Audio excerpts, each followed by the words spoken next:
ஹல்லேலூயா, ஹல்லேலூயா. மறுபடியும் உங்களை சந்திக்க கிருபை செய்த என் தேவனை நன்றி நிறைந்த இதயத்தோடு துதிக்கிறேன். ஹல்லேலூயா, ஹல்லேலூயா, ஹல்லேலூயா. அருமையான தேவ பிள்ளைகளே, நம்முடைய ஜெபங்கள் வாயிலாக இந்த நாட்களிலே தேசத்திலே மகத்தான மாற்றங்களை கர்த்தர் செய்து கொண்டு வருகிறார். ஆக என் ஆண்டவருக்கு நன்றி செலுத்தி தொடர்ந்து ஆண்டவர் தேசத்திலே கிரியை செய்து இந்த சூழ்நிலை முற்றிலும் மாறிப்போக என் ஆண்டவர் கிருபை பாராட்ட வேண்டும். ஆக தேசம் விடுதலை அடைந்து கொண்டிருக்கிறது. நம்முடைய ஜெபங்களை கர்த்தர் கேட்டார் என்று அருமையானவர்களே, யாரும் அப்படியே ஜெபத்தை விட்டுவிடாமலோ ஜெபத்தை குறைத்து போடாமலோ இருக்க வேண்டும். மாத்திரமல்ல அருமையானவர்களே, இந்த வைரஸ் முற்றிலுமாக அழிந்து போன பின்னாலே அடுத்து ஒரு தொற்றின் தாக்கம் அடுத்து உருவாகக்கூடாது. அது மருத்துவர்களும் விஞ்ஞானிகளும் அதற்கு என்ன காரணங்களை கூறினாலும் அருமையானவர்களே, நம்முடைய தேசத்திற்குள்ளே இன்னும் ஒரு பேராபத்து நிகழவே கூடாது. அதற்காக நாம் தொடர்ந்து ஜெபிக்க வேணும். மாத்திரமல்ல, ஒவ்வொரு நாளும் நம்முடைய ஜெபங்களில் ஆண்டவர் எங்களுடைய தேசத்தை விடுவித்து கொண்டிருக்கிறீர், இன்னமும் நீர் எங்களை விடுவிக்க சித்தமுள்ள தேவனாக இருக்கிறீர், நிச்சயமாகவே இன்னொரு அட்டாக், மூன்றாவது அலை என்கிறார்களே, அப்படி ஒன்றை என் ஆண்டவர் எங்களுடைய தேசத்திற்குள்ளே அனுமதிக்க மாட்டீர் என்ற விசுவாச அறிக்கையை ஒவ்வொரு நாளும் நம்முடைய ஜெபங்களிலே நாம் ஏறெடுக்க வேணும். நிச்சயமாகவே நம்முடைய விசுவாசத்தின் படியே என் ஆண்டவர் கிரியை செய்வார். ஹல்லேலூயா, ஹல்லேலூயா, ஹல்லேலூயா. விசுவாசிக்கிறவன் பதறான், விசுவாசிக்கிறவன் தேவனுடைய மகிமையை காண்பான், விசுவாசத்தினாலே எல்லாம் கூடும் என்று வேதம் சொல்கிறது. ஆக நம்முடைய விசுவாசம் அருமையான தேவ பிள்ளைகளே ஒவ்வொரு நாளும் ஆண்டவர் சன்னிதானத்திலே அறிக்கை செய்யப்பட வேண்டும். ஹல்லேலூயா. இப்பொழுது ஒரு சின்ன ஜெபத்தை ஏறெடுக்கிறேன். தொடர்ந்து நிகழ்ச்சிக்குள்ளே போகலாம். நல்ல பிதாவே, மகிமையான கர்த்தாவே, நன்றியோடு துதிக்கிறோம் ஆண்டவரே, நன்றியோடு துதிக்கிறோம் ஆண்டவரே. எங்களுடைய விண்ணப்பத்தின் சத்தத்தை கேட்டீர் ஆண்டவரே. எங்களுடைய கண்ணீரின் ஜெபங்களை கர்த்தர் ஆண்டவரை ஏற்றுக்கொண்டீர் ஆண்டவரே. எங்களுடைய பாவங்கள், அக்கிரமங்கள், மீறுதல்கள் இவைகளை என் ஆண்டவர் மன்னித்து எங்களை என் ஆண்டவரே நீர் ஆமென் ஜெபிக்கிற தேவ பிள்ளைகளாய் மாற்றி எங்களுடைய ஜெபங்களை நீர் அங்கீகரித்த தயவிற்காய் மறுபடியும் மறுபடியும் மறுபடியும் நன்றி நிறைந்த இதயத்தோடு உம்மை துதிக்கிறோம். நன்றி நிறைந்த இதயத்தோடு உம்மை துதிக்கிறோம் ஆண்டவரே. எங்களுடைய விசுவாசம் மீண்டும் இந்த தேசத்திற்குள்ளே இந்த பொல்லாத தொற்று, இந்த வைரஸ் எந்த வடிவத்திலும் ஆண்டவரே உள்ளே வராது என்பது எங்களுடைய விசுவாசம். ஆக மூன்றாவது என்று ஒரு அலை இந்த தேசத்திற்குள்ளே வராது என்று உமக்குள்ளே நாங்கள் விசுவாசிக்கிறோம். அந்த விசுவாசத்தை அறிக்கை செய்கிறோம். ஒவ்வொரு நாளும் இந்த விசுவாசத்தை நாங்கள் அறிக்கை செய்ய எங்களுக்கு ஆண்டவரே நீர் கிருபை பாராட்டும். உம்முடைய கரத்தில் ஒப்பு கொடுக்கிறோம் ஆண்டவரே, உம்முடைய கரத்திலே ஒப்பு கொடுக்கிறோம். என் ஆண்டவரே, நீர் எங்களுடைய தேசத்தை முழுமையாக விடுவித்து விடும் ஆண்டவரே. ஓ, செய்திகளை கேட்கிற போது ஆண்டவரே, 10 நாட்களுக்கு முன்னாலே தமிழகம் பட்ட அந்த வேதனை, மருத்துவமனைகளிலே இடமில்லை, இடமிருந்தாலும் போதிய மருந்தில்லை, மருந்துகள் இருந்தாலும் ஆக்சிஜனுக்கு தட்டுப்பாடு என்கின்ற பயங்கரம் ஆண்டவரே சில நாட்களிலே. ஆனால் இந்த நாட்களிலோ மருத்துவமனைகளிலெல்லாம் விசாலமான இடம் இருக்கிறது, மருந்துகளுக்கு தட்டுப்பாடு இல்லை, அப்படியே ஆக்சிஜனுக்கு எந்த தட்டுப்பாடும் இல்லை என்கின்ற செய்திகள் வந்து கொண்டிருக்கிறது ஆண்டவரே. ஆக உம்மை நன்றியோடு துதிக்கிறோம், உம்மை நன்றியோடு துதிக்கிறோம், உம்மை நன்றியோடு துதிக்கிறோம் ஆண்டவரே. உம்மை சோத்தரிக்கிறோம் ஆண்டவரே. கிருபையாய் நீர் இறங்கி தொடர்ந்து எங்களுடைய மாவட்டத்தை, எங்களுடைய மாநிலத்தை, எங்களுடைய தேசத்தை நீர் காத்து ஆண்டவரே நடத்த வேணுமாய் உம்முடைய சன்னிதானத்தில் ஒப்புக் கொடுக்கிறோம் ஆண்டவரே. புதிதாக அமைந்துள்ள அரசு முதல் ஆமென் சட்டமன்ற கூடுகையை நிறைவேற்றியது ஆண்டவரே. ஆகே தேவாதி தேவனே, தொடர்ந்து மக்கள் ஆமென் ஏற்றுக்கொள்ளும்படியாய், மக்கள் ஆமென் அங்கீகரிக்கும்படியாய் என் ஆண்டவரே உம்முடைய பிள்ளைகள் தேசத்திலே நல்லாட்சி செய்யவும், ஆண்டவரே தேசம் என் ஆண்டவருக்கு உள்ளே செழித்து வளரவும் என் ஆண்டவர் கிருபை பாராட்ட வேணுமாய் ஜெபிக்கிறேன். தேவாதி தேவனுடைய காருண்ய கோட்டைக்குள்ளே எங்களுடைய தேசத்தை நீர் மறைத்து காத்துக்கொள்ளும். மாத்திரமல்ல, முழு இந்தியாவிலும் என் ஆண்டவரே ஒரு உணர்வு உருவாகட்டும். தேவ ஜனங்கள் ஜெபித்த ஜெபத்தின் வாயிலாக இந்த மாற்றம் இவ்வளவு விரைவாக ஏற்பட்டது என்ற உணர்வு தேசத்து ஜனங்களை ஆட்கொள்ளட்டும். என் ஆண்டவரே தேவனே, அப்பா பிதாவே, உம்மை நன்றியோடு துதிக்கிறோம் ஆண்டவரே. உம்மை நன்றியோடு துதிக்கிறோம்.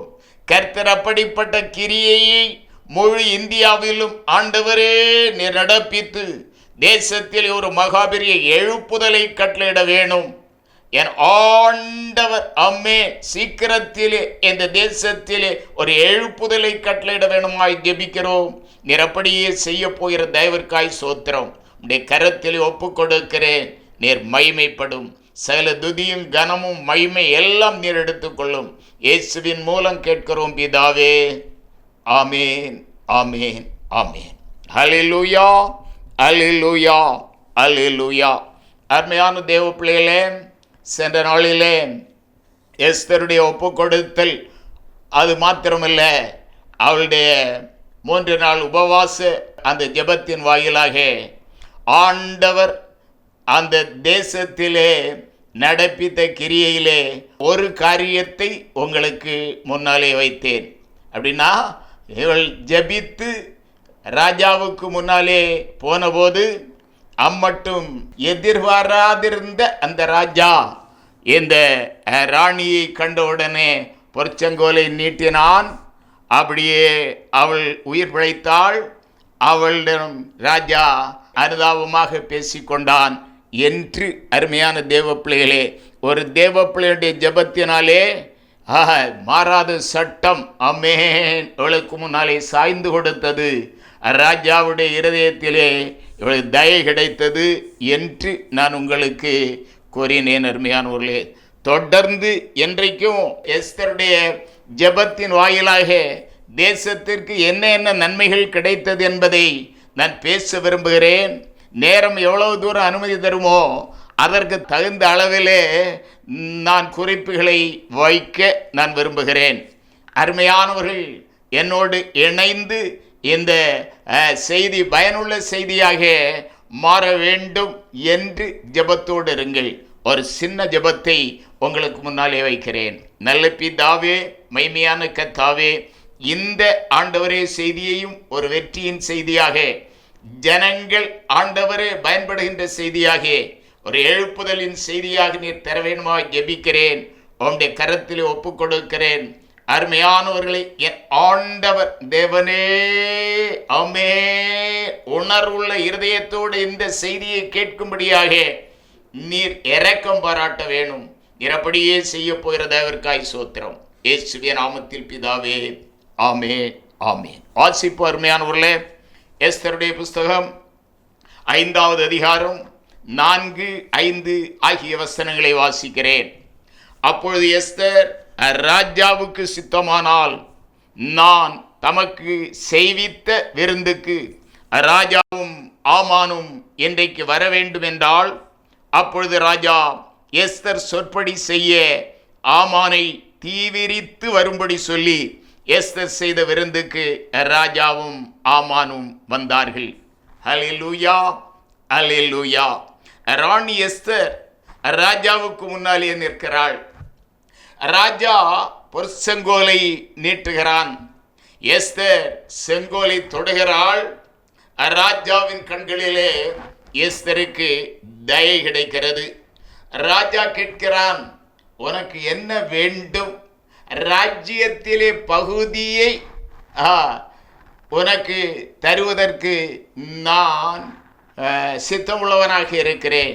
என்னால் உனக்கு ராஜ்யத்திலே பகுதியை கூட தர முடியும் என்று அருமையான தேவ பிள்ளையே இந்த ராஜாத்தி எஸ்தரிடம் ராஜா கூறுகிறான்.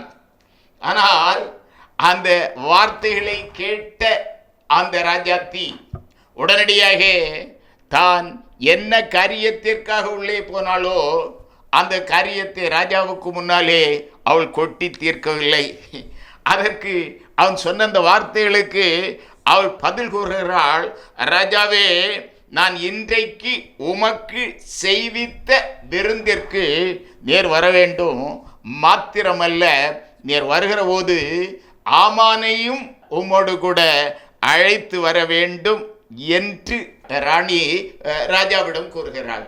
பார்த்தீங்களா, முதல்ல அவன் போன உடனே ராஜா அதிர்ந்து போனான். திட்டின்னு வந்து இருக்கிறாளே அப்படின்ட்டு செங்கோலை நீட்டுகிறான். அப்படியே அதை இவள் தொடுகிறாள், உயிர் தப்புகிறாள். இப்ப ராஜா கேட்கிறான், எம்மா இங்க வந்திருக்கிறியே, உன்னுடைய காரியம் என்ன? உனக்கு ராஜ்யத்துல பாதி வேணாலும் தாரக நான் தயாரா இருக்கேன் அப்படின்னு. ஆனா இந்த அம்மா எதையுமே அப்படியே கொட்டி தீர்த்து அந்த நேரத்தில் அப்படியே முடித்து விடாமல் ராஜாவிட்ட சொல்லுக, அமைதியா சொல்லு, ராஜாவே, நான் ஒரு விருந்து செய்திருக்கிறேன், அந்த விருந்தில் கலந்து கொள்ள நீங்கள் வர வேண்டும். மட்டுமல்ல, அந்த பிரதான பிரபுவாக இருக்கிற ஆமானையும் அழைத்து வர வேண்டும் என்று கேட்கிறாள். ஆசிப்பு அருமையானவர்களே, எஸ்தர் 5:8. ராஜாவின் கண்களில் எனக்கு கிருபை கிடைத்து என் வேண்டுதலை கட்டளையிடவும் என் விண்ணப்பத்தின்படி செய்யவும் ராஜாவுக்கு சித்தமாயிருந்தால் ராஜாவும் ஆமானும் நான் என்னும் தங்களுக்கு செய்ய போகிற விருந்துக்கு வர வேண்டும் என்பதே என் வேண்டுதலும் என் விண்ணப்பமாயிருக்கிறது. நாளைக்கு ராஜாவின் சொற்படி செய்வேன் என்றாள். ஹல்லேலூயா, ஹல்லேலூயா. வருங்க, நான் விருந்துக்கு வரங்க. இன்றைக்கு நான் செய்திருக்கிற விருந்துக்கு வாருங்க, நான் அங்கு வைத்து ராஜாவுக்கு என்னுடைய விண்ணப்பத்தை நான் தெரிவிப்பேன் அப்படின்ட்டு விருந்துக்கு அழைக்கிறார். அல்லேலூயா, அல்லேலூயா. அருமையான தேவ பிள்ளையிலே, ஆதார் மாதம் 13ஆம் நாள் ராஜாவின் ஆளுகைக்கு உட்பட்ட அனைத்து தேசங்களிலும் வாழ்ந்து கொண்டிருக்கிற யூதரையெல்லாம் கொன்று அவர்கள் உடைமைகளை எல்லாம் கைப்பற்ற தேசத்து ஜனங்களுக்கு கட்டளை பிறப்பிக்கப்பட்ட இந்த சூழ்நிலையிலே, இந்த பதட்டமான சூழ்நிலையிலே ராணி எஸ்தர் அவசரம் காட்டாமல், நல்லா புரிஞ்சிடும் அந்த இடத்தை, அவசரம் காட்டாமல் ராஜாவுக்கு முன்னால தன்னுடைய விண்ணப்பத்தை வைப்பதற்கு நாட்களை நீட்டி கொண்டு போகிறாள். எப்படி இருக்கு? முதல்ல இந்த ராணி மண்டபத்துக்குள்ள போறா. இங்க இறுதி அவளுக்கு கொதிச்சுட்டே இருக்கு. சொந்த ஜனங்கள் அப்படி அழிந்து போகிறார்களே, இதை தடுக்க வேண்டுமே, ராஜாவிட்ட சொல்லி தடுக்க வேண்டுமே, அந்த உத்வேக துடிப்போடு உள்ளே போகிறாள். ஆனா போனவா ராஜாவிட்ட சொல்ற உடனே சொல்லல, ராஜாவே, விருந்துக்கு வாருங்க, நான் ஒரு விருந்து செய்திருக்கேன், அந்த விருந்தில் ஆமானையும் கூட அழைத்து கொண்டு வர வேண்டும் என்று.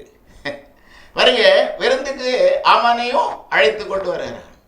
ஆமானை அழைத்து கொண்டு விருந்து சந்தோஷமா அப்படியே நிறைவேறிட்டே இருக்கு. விருந்தின் உச்சக்கட்டம் திராட்சரசம் பருகி சந்தோஷமா இருக்கிற அந்த சூழ்நிலை. அந்த நேரத்தில் இந்த ராணிட்ட ராஜா திருப்பியும் கேட்குறான், உனக்கு என்ன வேணுமா? ராஜ்யத்தில் பகுதியாக இருந்தாலும் உனக்கு தரக்கு நான் தயாராக இருக்கிறேன் அப்படின்னு. அப்போ கூட இந்த அம்மா ராஜாவிட்ட தன்னுடைய விண்ணப்பம் என்ன என்பதை சொல்லவில்லை. அருமையான தேவ பிள்ளைகளே, எவ்வளவு பயங்கரமான ஒரு சூழ்நிலை. நிமிடத்திற்கு நிமிடம் முக்கியம். ஜனங்கள் அழிந்து போக அப்படியே தேசம் எல்லாம் அஞ்சல்காரர் வாயிலாக கடிதம் போயிட்டே இருந்துட்டு இருக்கு. கிடைச்ச தேசத்து ஜனங்கள் எல்லாம் கூக்குரலும் கண்ணீரும் அழுகையும்.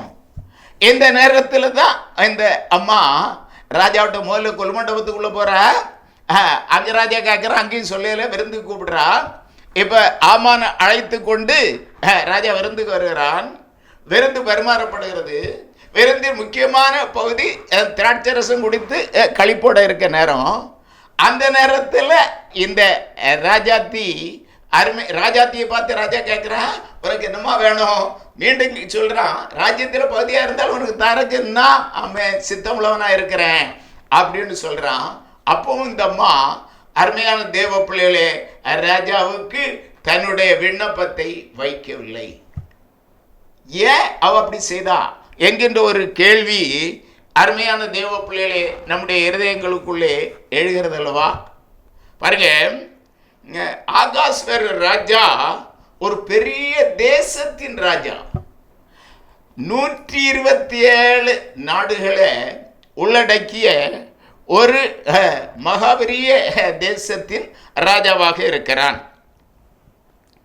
அப்படி இருக்கிற அந்த ராஜாவுக்கு ஒவ்வொரு நாளும் எத்தனை பிரச்சனைகளை சந்திக்க வேண்டியதாக இருந்திருக்கும். அப்படின்னா அந்த பெரிய தேசத்தை ஆளுகிற ராஜாவுக்கு முன்னாலே எத்தனையோ பிரச்சனைகள் வரும். அந்த பிரச்சனைகள் எல்லாம் அவன் செட்டில் பண்ண, அந்த பிரச்சனைகளுக்கெல்லாம் வழி வாசல்களை கண்டுபிடிக்க, அப்படியே அவன் எப்பொழுதும் ஒரு படபடத்த நிலையிலே இருந்து கொண்டிருப்பான். ஆக இந்த ராணி ராஜா அமைதியாக இருக்கிற ஒரு நேரத்திலே அவனோடு தன்னுடைய விண்ணப்பத்தை வைக்க வேண்டும் என்று எதிர்பார்த்தாள். ஆக ராஜா மகிழ்ச்சியோடு இருக்க அவள் ராஜாவுக்காக விருந்து செய்கிறாள். ஆமானை அழைத்து வர ராஜாவுக்கு கூறுகிறாள். இப்போ ஆமானை அழைத்து வந்து ராஜா விருந்து அந்த நல்ல அந்த அந்த உச்சக்கட்டம், அந்த திராட்சரசம் பருகிற அந்த நேரம். அப்போ ராஜா கேட்குறான். ஆனாலும் ராணி எஸ்தர் ராஜாவிடம் தன்னுடைய இருதயத்தை அப்படி திறக்கவில்லை. காரணம், அந்த சூழ்நிலையும் ஆமென் இந்த காரியத்தை சொல்ல அருமையான தேவ பிள்ளையே இந்த சரியான சூழ்நிலை இல்லை என்று இந்த ராணி உணர்கிறாள். நான் அப்படித்தான் அதை எடுத்துக்கொள்கிறேன் அருமையான தேவ பிள்ளைகளே. ஹல்லேலூயா. அப்போ சொல்றா, நாளைக்கு நான் விருந்து செய்ய போகிறேன். அந்த விருந்தில் தவறாமல் ராஜா வர வேண்டும், இந்த ஆமானையும் உடனே அழைத்து வர வேண்டும் என்று இந்த ராணி ராஜாவுக்கு கூறுகிறாள். இப்போ அருமையான தேவ பிள்ளைகளே, ராஜா அதற்கு சம்மதிக்கிறான். ஆக இந்த விருந்து அன்றைக்கு முடிந்து போகிறது. இப்போ ஆமானுக்கு பயங்கரமான சந்தோஷம். எப்படி ராஜா அந்த அந்த விருந்துக்கு ராணி ராஜாவோட தன்னை மாத்திரம்தான், எத்தனையோ பிரபுக்கள் இருந்த போதும் தன்னை மாத்திரம்தான் அழைத்தாள் என்ற அந்த குதூகலம். இப்போ விருந்து முடிஞ்சு ஆமான் வீட்டிற்கு வருகிறான். வீட்டுக்கு வர வழியில் அரண்மனை முற்றத்தில் இந்த மொர்தேகாயை பார்க்கிறான். மொர்தேகாயை பார்த்த உடனே அந்த மொர்தேகாய் வழக்கம் போல அவன் இவனை அப்படி அங்கீகரிக்கிறதில்லை, இவனுக்கு மரியாதை செலுத்துதில்லை. இவனுக்கு எவ்வளவு சந்தோஷமாக அந்த அரண்மனையை விட்டு வெளியே வந்தான். ராணி நடத்தின விருந்தில் ராஜாவோட சேர்த்து தன்னை மாத்திரம்தான் அழைத்திருக்கிறாள். அந்த அளவில் தனக்கு எவ்வளவு முக்கியத்துவம். அப்படி அந்த சந்தோஷத்தில் வந்தவனுக்கு இந்த மொர்தேகாயை கண்ட உடனே ஒரே கடுப்பாக போச்சு. இப்போ சந்தோஷம் எல்லாம் அப்படியே போய் துக்கத்து அப்படியே பரபரப்போட வீட்டுக்கு போகிறான். வீட்டுக்கு போகிற நேரத்தில் அங்கே இவனுடைய மனைவியும் இவனுடைய நண்பர்களும் காத்துக்கிட்டே இருக்காங்க. எதற்காக? ராஜ விருந்துக்கு போயிருக்கிறாரே, ஆக அங்கே என்ன நிகழ்வுகள் நடைபெற்றது என்பதை அறிய வேண்டும் என்ற ஆசையோடு காத்து கொண்டிருக்கிறார்கள். அப்போது இவன் மனைவியோடும் நண்பர்களோடும் இங்கே நடந்த காரியங்களை பகிர்ந்து கொள்கிறான். பகிர்ந்து கொள்கிற போது அவன் சொல்கிறான், ராஜா எத்தனையோ பிரபுக்கள் இருந்த பிறகு என்னத்தான் ராணி செய்த விருந்துக்கு என்னை மாத்திரம்தான் ராஜா அழைத்தார். ஆக எனக்கு அரண்மனையில் எவ்வளோ பெரிய செல்வாக்கு, அதுக்கு அப்படி தன்னுடைய செல்வாக்கு விருந்தில் நடந்த அந்த காரியங்கள் எல்லாவற்றையும் அவன் தன்னுடைய மனைவியிடத்திலும் நண்பர்களிடத்திலும் சொல்லி கொண்டிருக்கிற போதே அவன் கூறுகிறான், இந்த மொர்தெகாயை காணுற நேரத்தில் இதெல்லாம் எனக்கு ஒரு பெரிய சந்தோஷமாக எனக்கு தெரியல, அவன் எப்படி ஒழிக்குது அப்படின்னு தான் என் இருதயம் துடிச்சிட்டே இருக்கு அப்படின்னு சொல்கிறான். அப்படின்னா இத்தனை ஆமென் அந்த மகிழ்ச்சியும் இந்த மொர்தெகாயை காணுற நேரத்தில் என்னை விட்டே ஓடி போயிட்டோமா அப்படின்ட்டு மனைவியிடம் சொல்கிறான். இந்த நேரத்தில் அந்த மனைவி அருமையானவர்களே என்ன சொல்கிறா தெரியுமா, நம்ம வீட்டுக்கு பக்கத்தில் 50 முழ உயரத்தில் ஒரு தூக்கு மரம் செய்யணும், அந்த தூக்கு மரத்தில் மொர்தெகாயை தூக்கி போடணும். இப்போ அந்த தூக்கு மரத்தில் இந்த மொர்தெகாயை தூக்கி கொன்று போட்ட பின்னாலே நீர் நாளைக்கு அந்த விருந்துக்கு கூப்பிட்டுருக்கா இல்லையா ராணி, அந்த விருந்தில் கலந்து கொள்ளணும் அப்படின்னு இந்த அம்மா யோசனை சொல்ல, இந்த யோசனை இந்த ஆமானுக்கு ஏற்புடையதாகப்படுறது. மனைவி சொல்கிற யோசனை ஆகாதவனை தூக்கு மரத்தில் ஏற்றி அப்படியே கொன்று போட வேண்டும் என்று. அருமையான தேவ பிள்ளைகளே, இது இங்கே நடந்துட்டு இருக்க நேரத்தில் அரண்மனைக்குள்ள ஒரு காரியம் நடக்குது. ராஜா விருந்து முடிஞ்சு தூங்கிறதுக்கு போகிறான். ராத்திரி இரவு நேரத்தில் அவனுடைய தூக்கம் வரல. தூங்க போகிறவனுக்கு அப்படி கொஞ்ச நேரம் அப்படி உருண்டு புரண்டு பார்த்தாலும் தூக்கம் வரல. உடனே வேலையாட்களை அழைத்து கூறுகிறான், நடபடிகள் புஸ்தகம் அப்படின்னா நடைபெற்ற நிகழ்ச்சிகளை எழுதி வைத்திருக்கிற அந்த புத்தகத்தை எடுத்துட்டு வா அப்படின்னு சொல்கிறான். அப்படி எடுத்து கொண்டு வந்த அந்த புத்தகத்தை வாசிக்கிறார்கள். அப்போ ராஜா அப்படி கருத்தாக கேட்டுகிட்டே இருக்கார். ராஜா கேட்டுகிட்டே இருக்க நேரத்தில் ஒரு காரியத்தை ராஜா அப்படி கவனிக்கிறார். என்ன காரியம், ராஜாவின் 2 பிரபுக்கள் ராஜாவை கொன்று போட வேண்டும் என்று எத்தனித்து சதித்திட்டம் தீட்டுகிறார்கள். இந்த சதித்திட்டத்தை அறிந்த அரண்மனை முற்றத்து வேலையாள் இந்த மொர்தெகாய் ராஜாவுக்கு அறிவிக்கிறான். அப்படி ராஜா அதை விசாரித்து பார்த்த பிறகு அது உண்மை என்று அறிந்த அந்த 2 பிரபுக்களையும் கொண்டு போடுகிறான். இது எழுதி வச்சிருக்கு. ஆக ராஜாவுடைய உயிரை காப்பாற்ற காரணமாக இருந்த மனிதன் அந்த அரண்மனை முற்றத்து வேலையாள் மொர்தெகாய் என்பதை அங்கே வாசிக்க இவன் கேட்கிறான். இந்த நேரத்தில் அந்த வேலைக்காரங்கள்கிட்ட இந்த ராஜா கேட்குறான், இப்படியாக என்னுடைய உயிரை காப்பாற்றிய அந்த மொர்தெகாய்க்கு ஏதேனும் நன்மைகள், ஏதேனும் மேன்மை அவனுக்கு செய்ததுண்டா என்று கேட்கிறான். கேட்கிற நேரத்தில் அந்த வேலையாட்கள் சொல்கிறாங்க, அப்படி மொர்தெகாய்க்கு இதுவரை எதுவுமே செய்யலை. அப்போ அந்த ராத்திரி நேரத்தில் இந்த ராஜாவுடைய இருதயத்திற்குள்ள ஒரு உணர்வு உருவாகிறது. எப்படியாக தன்னுடைய அந்த உயிரை காப்பாற்றிய மொர்தெகாயை எப்படியாவது கனம் பண்ணணும், அவனுக்கு மரியாதை செலுத்தணும் அப்படின்ற ஒரு உணர்வு உருவாகிறது. எப்படி மரியாதை செலுத்தலாம் என்ற அந்த கேள்வியோடு சிந்திச்சுட்டே இருக்கான். இந்த நேரத்தில் வேலையாள் ஒரு வந்து கூறுகிறான், அந்த ஆமான் அரண்மனை முற்றத்திலே நின்று கொண்டிருக்கிறான் என்று. ஆமான் எதற்காக அரண்மனை முற்றத்திலே நின்று கொண்டிருந்தான்? அது மனைவி சொன்னால, இன்னைக்கே ஜோலி தீர்த்திரணும், இன்னைக்கு மொர்தெகாயை தூக்கு மரத்தில் தூக்கிட்டு காலையில் 2வது நாள் விருந்துக்கு ராஜாவோட நீ போகணும் அப்படின்ட்டு. அதற்காக ராஜாவிடம் அனுமதி கேட்பதற்காக மொர்தெகாய் என்கின்ற யூதனை தூக்கு மரத்திலே ஏற்றி தூக்கி கொன்று ஓடுவதற்கு அனுமதி கேட்பதற்காக ஆமான் அரண்மனை முற்றத்திலே நின்று கொண்டிருக்கிறான். வேலையாள் சொல்கிறா, இப்படி ஆமான் முற்றத்தில் நிற்கிறான்ட்டு. அப்போ ராஜா கூப்பிடுறான், ஆமான் உள்ள அனுமதிங்க அப்படின்னு. ஆமான் உள்ளே வந்த உடனே ஒரு வார்த்தை ஆமான்ட்டு பேச இந்த ராஜா பேசுறதுக்கு முன்னால அவனுடைய இருதயத்திற்குள்ள இருந்து தன்னுடைய உயிரை காப்பாற்றிய இந்த மொர்தெகாய்க்கு கனம் பண்ண வேண்டும், எப்படியாக கனம் பண்ணுவது அப்படின்னு அந்த நிலையில் இருந்த அந்த நேரத்தில் இந்த ஆமானை கண்ட உடனே முதல்ல அந்த காரியத்தான் சொல்கிறான். ராஜா கனம் பண்ண வேண்டியவனை எவ்விதமாய் கனம் பண்ண வேண்டும் என்று எனக்கு சொல்லப்பா அப்படின்ட்டு இந்த ஆமான்கிட்ட ராஜா கேட்கிறார். ஆமானுக்கு ஒரே குஷி. எப்படி என்னை தவிர யாரு ராஜா அதிகமாக கனம் பண்ணுவார்? காரணம், ராணியே ராஜாவுக்கு கொடுத்த விருந்தில் மற்ற பிரபுக்களை அழைக்கவில்லை, என்னைத்தான் அழைத்திருக்கிறாள். அவ்வளவு கனத்திற்குரிய மனிதனாக இந்த அரண்மனையிலே நான் இருந்து கொண்டிருக்கிறேன். ஆக ராஜா என்னை தவிர வேறு யாரை கனம் பண்ணுவார் என்று அருமையான தேவ பிள்ளைகளே, எப்படியாக அந்த கனத்தை ராஜா கனம் பண்ணுகிறவனுக்கு செலுத்த வேண்டும் என்கின்ற காரியத்தை அப்படியே ராஜாவுக்கு கூறுகிறான். வாசிப்பு அருமையான தேவ பிள்ளைகளே, எஸ்தருடைய புஸ்தகம் 6வது அதிகாரம் 8 முதல் சில வசனங்களை நான் வாசிக்கிறேன்.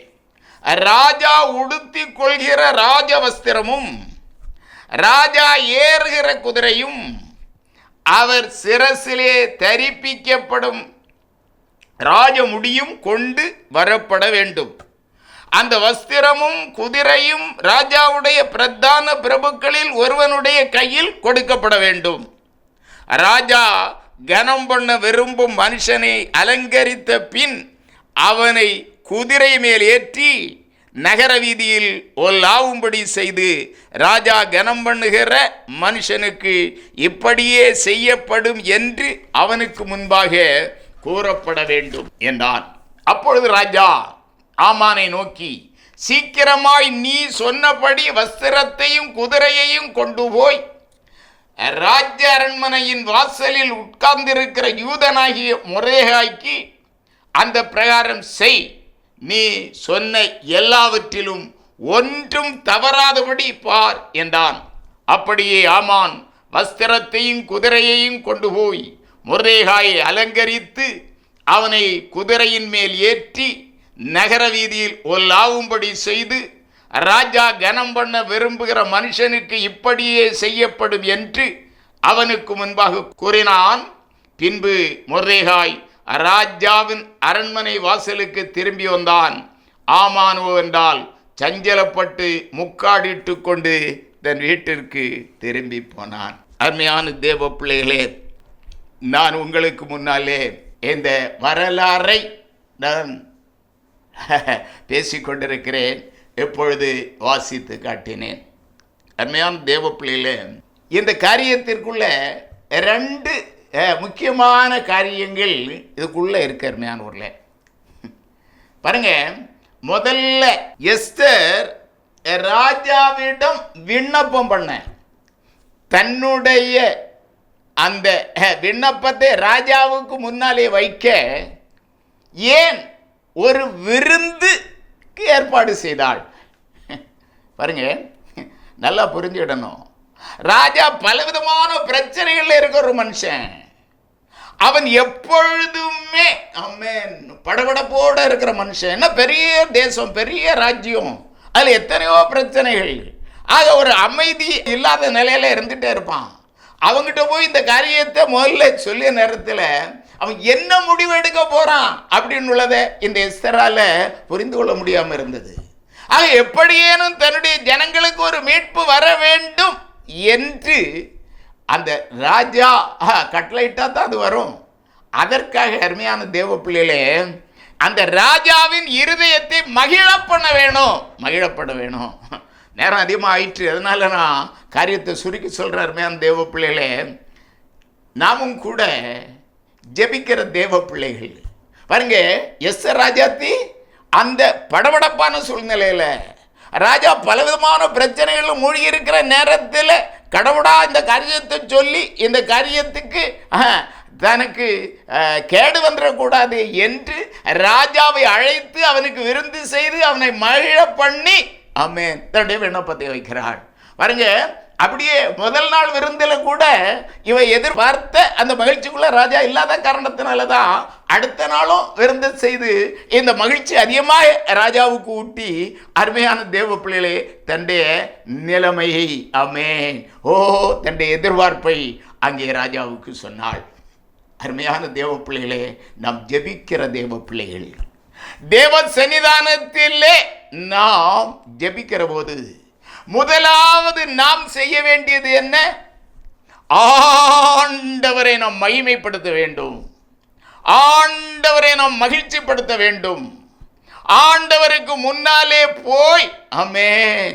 அருமையான தேவ பிள்ளையே, நம்மை அப்படியே ஆண்டவர் திரும்பி பார்க்கும் படியாய் ஆண்டவரை மகிழ பண்ண வேணும், துதிக்க வேணும், சோத்திரங்களை எடுக்க வேணும். மகிழ்ச்சியோடு ஆண்டவரை ஆராதிக்க வேணும். ஆகவே ஆண்டவரை ஆராதித்து ஆண்டவரை மகிழ பண்ணி நம்முடைய விண்ணப்பங்களை ஆண்டவர் சன்னிதானத்திலே நாம் வைக்கிற போது நிச்சயமாக ஆண்டவர் சன்னிதானத்திலிருந்து நமக்கு நல்ல பதில் வரும். அருமையான தேவ பிள்ளைகளே, அது இல்லாமல் அப்படியே இந்த மளிகை கடையில் லிஸ்ட் எடுக்கிறது போல அப்படியே ஆண்டவர் சன்னிதானம் இது வேணும் அது வேணும், அந்த காரியம் இப்படி இருக்கு, இந்த காரியம் இப்படி இருக்கு, அடுக்கடுக்கா காரியங்களை சொல்லி அருமையான தேவ பிள்ளையை ஒப்பிச்சுட்டு என் ஜெபம் முடிஞ்சு இல்லை ஒரு காரியமும் நடக்காது. ஆண்டவரை கலியூற பண்ண வேணும், மகிழ பண்ண வேணும். இது தேவ பிள்ளைகளுக்கு இந்த எஸ்தர் ராஜாத்தி வாயிலாக இந்த நாளிலே கர்த்தர் சொல்கிற ஒரு மிகப்பெரிய சத்தியம். அடுத்து அருமையான தேவ பிள்ளைகளே, ஆமென், இந்த மொர்தெகாய் காரியம் நடக்கல. யூத ஜனங்கள் இன்னும் விடுதலையாகல. யூத ஜனங்களை விடுதலையாக்க ராஜா இன்னும் சட்டத்தை திருப்பி எழுதி அந்த கடிதம் அனுப்பல. அந்த காரியத்தை கூட ராணி இன்னும் ராஜாட்ட சொல்லல. அதற்கு முன்னால அருமையான தேவ பிள்ளைகளே, என் ஆண்டவர் திட்டமிடுகிறார் தன்னுடைய இனத்தின் மீது, தன்னுடைய ஜனத்தின் மீது அக்கறை கொண்ட இந்த மொர்தெகாயை இந்த எதிரிகள் காணும்படியாக ஜனத்துக்குரிய மனிதனாக மாற்ற வேணும். அருமையான தேவ பிள்ளைகளே, ஆண்டவருடைய தீர்மானத்தை பார்த்தீங்களா? இந்த மொர்தெகாய்க்கு எதிராக இருக்கிறவர்கள் அழிந்து போவார்கள், அது தேவ திட்டம் அழிக்கிறது. ஆனா அவர்கள் அழிவதற்கு முன்னாலே தேவ மனிதன் தன் ஜனங்களுக்காக பரிந்து பேசிய இந்த தேவ மனிதன் உயர்த்தப்படுவதை அவர்கள் கண்கள் காண வேண்டும். அதற்காகத்தான் அருமையான தேவ பிள்ளையே, இந்த ஆமான ராஜ அரண்மனைக்கு அந்த நேரத்தில் கொண்டு வர்றதுக்கு காரணம் இதுதான். அப்படியே ராஜாவுக்கு நித்திரை வராம யோசிக்க பண்ண காரணம் இதுதான். எப்படி இந்த ஆமான் வாயிலாக ஆமானை கொண்டே யாரை அழிக்க வேண்டும் என்று திட்டமிட்டு கொண்டிருக்கிறானோ அவனை கொண்டே இந்த மொர்தெகாயை உயர்த்த வேண்டும் என்பது ஆண்டவருடைய நோக்கமாக இருந்தது. தேவ பிள்ளையே, ஒரு நாளும் தன்னுடைய ஜனத்திற்காக வாதாடுகிறவர்களை, தன்னுடைய தேசத்திற்காக முழங்காலிலே நின்று ஆண்டவர் சன்னிதானத்திலே போராடுகிறவர்களை, தேசத்திலே ஒரு அக்கினி எழுப்புதல் அக்கினி உருவாக வேண்டும் என்று எத்தனையோ பிரச்சனைகள் பிரதிகூலங்கள் மத்தியிலே எழும்பி போராடி கொண்டிருக்கிறவர்களை என் ஆண்டவர் காணாமல் விட்டு விடுகிற தேவன் அல்ல. அருமையான தேவ பிள்ளைகளே, இவர்கள் அழிந்து போக வேண்டும் என்று யார் யார் எத்தனித்துக் கொண்டிருக்கிறார்களோ அவர்களுடைய கண்களுக்கு முன்னாலே இவர்களை மேன்மைப்படுத்த வேண்டும் என்று ஆண்டவர் விரும்புகிறார். அது இந்த தேசத்தில் நடக்க போகிறது, நம்முடைய இந்திய தேசத்தில் நடக்க போகிறது.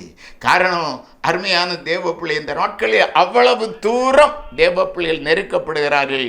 நிச்சயம் ஆண்டவர் அவருக்கு சித்தமானவர்களை கனம் பண்ணுகிறதை எந்த மனிதனாலும் தடுக்க முடியாது. எந்த சூழ்நிலையிலும் அவர் கனம் பண்ணுவார். ஆக தேவ பிள்ளையே, எழுப்புதல் வீரனே, நேர்முழங்கால் ஜெப வீரனே, தேசத்திற்காக ஆண்டவர் சன்னிதானத்தில் போராடி கொண்டிருக்கிற தேவ பிள்ளையே, நிச்சயமாக எதிரிகளுக்கு முன்னாலே கர்த்தர் உன்னை உயர்த்த போகிறார். அப்படியே மொர்தெகாயை உயர்த்தின தேவன் உன்னை மேன்மைப்படுத்துவார், உயர்த்துவார். ஒரு நிமிடம் ஜெபித்து முடிப்போம். நல்ல பிதாவே, உம்முடைய கரத்தில் ஒப்புக் கொடுக்கிறேன். இந்த வார்த்தைகளை ஆண்டவரே சரியாக உம்முடைய பிள்ளைகளுக்கு முன்னாலே வைக்க முடியவில்லை. ஆனாலும் ஆண்டவரே, இதன் கருப்பொருளை உம்முடைய பிள்ளைகள் உணர்ந்திருப்பார்கள். ஆகே நாங்கள் ஜெபிக்கிறவர்கள் ஆண்டவரே, ஜெபிக்கிற போது என் ஆண்டவர் மகிழ்ச்சி அடைய வேண்டும். அப்படியாக எங்களுடைய ஜெபங்கள் இருக்க வேண்டும். அப்படியே ஆண்டவரே தேவனே, நீர் உமக்காக ஆமென் உழைக்கிற ஒருவனையும் ஆண்டவர் காணாமல் விட்டுடுற தேவன் அல்ல, எதிரிகளுடைய கண்களுக்கு முன்னாலே உயர்த்துகிற தேவன். அப்படியே நீர் தேசத்திலே காரியங்களை நடப்பிக்கப் போகிறீர். உடைய கரத்தில் ஒப்புக் கொடுக்கிறேன். சகல துதியும் கனமும் மகிமை எல்லாம் நீர் எடுத்துக்கொள்ளும். இயேசுவின் மூலம் கேட்கிறோம் பிதாவே. ஆமென், ஆமென், ஆமென்.